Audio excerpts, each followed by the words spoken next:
सुप्रभात। आज के इस वीडियो में हम कक्षा 8वीं की वसंत पुस्तक का तीसरा पाठ बस की यात्रा पढ़ने जा रहे हैं। तो चलिए इस पाठ को शुरू करते हैं।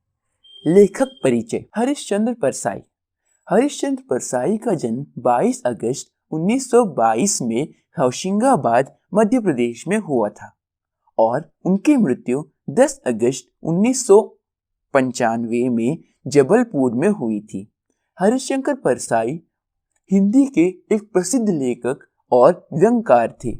ये हिंदी के पहले रचनाकार थे जिन्होंने व्यंग को विधा का दर्जा दिलाया और उसे हल्के फुल्के मनोरंजन की परंपरागत परिधि से उबार कर समाज के व्यापक प्रश्नों से जोड़ा।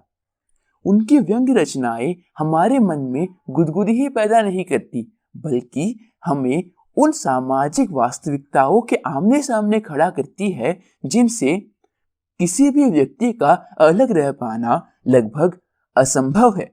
बस की यात्रा हरिशंकर परसाई जी द्वारा लिखा गया एक प्रसिद्ध व्यंग्य है, जिसमें उन्होंने यातायात की दुर्व्यवस्था पर करारा व्यंग किया है। इस कहानी में लेखक और उनके 4 मित्रों ने यह तय किया कि वह शाम के 4 बजे की बस से जबलपुर चले जाएंगे।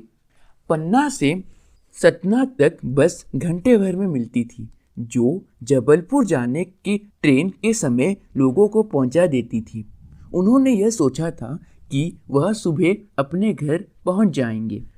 उनमें से 2 लोगों को सुबह काम पर हाजिर होना था, इसीलिए उन्होंने वापसी के लिए भी यही रास्ता चुना था। लोगों ने उन्हें यह सलाह दी कि समझदार आदमी कभी भी इस शाम वाली बस से सफ़र नहीं करते।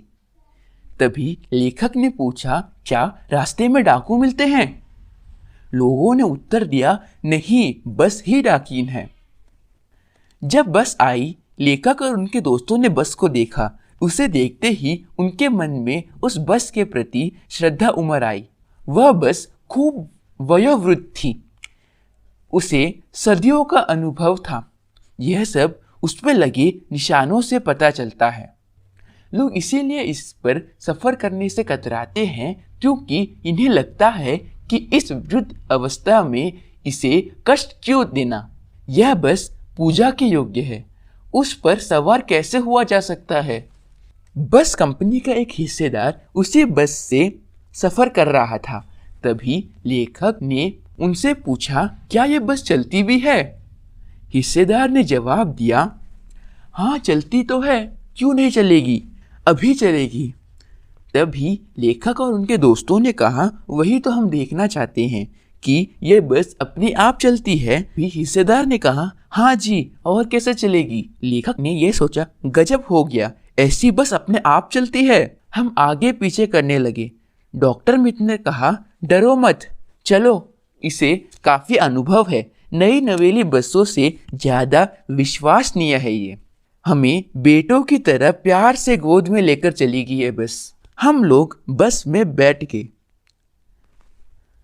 जो छोड़ने आए थे वह इस तरह देख रहे थे जैसे हमें अंतिम बार देख रहे हो। उनकी आंखें कह रही थी, आना जाना तो लगा ही रहता है, आया है सो जाएगा राजा। रंग फकीर आदमी को कुछ करने के लिए एक निमित्त चाहिए। इंजन तभी सचमुच स्टार्ट हो गया। मानो ऐसा लग रहा था कि सारी बस ही इंजन है और इंजन के भीतर हम लोग बैठे हैं। बस में बहुत कम कांच बचे थे और जो बचे थे उनसे हमें दूर रहना था। बस सचमुच चल पड़ी। लेखक और उनके दोस्तों को लगा कि गांधी जी के असहयोग और सविनय अवज्ञा आंदोलन के वक्त यह बस अवश्य जवान रही होगी।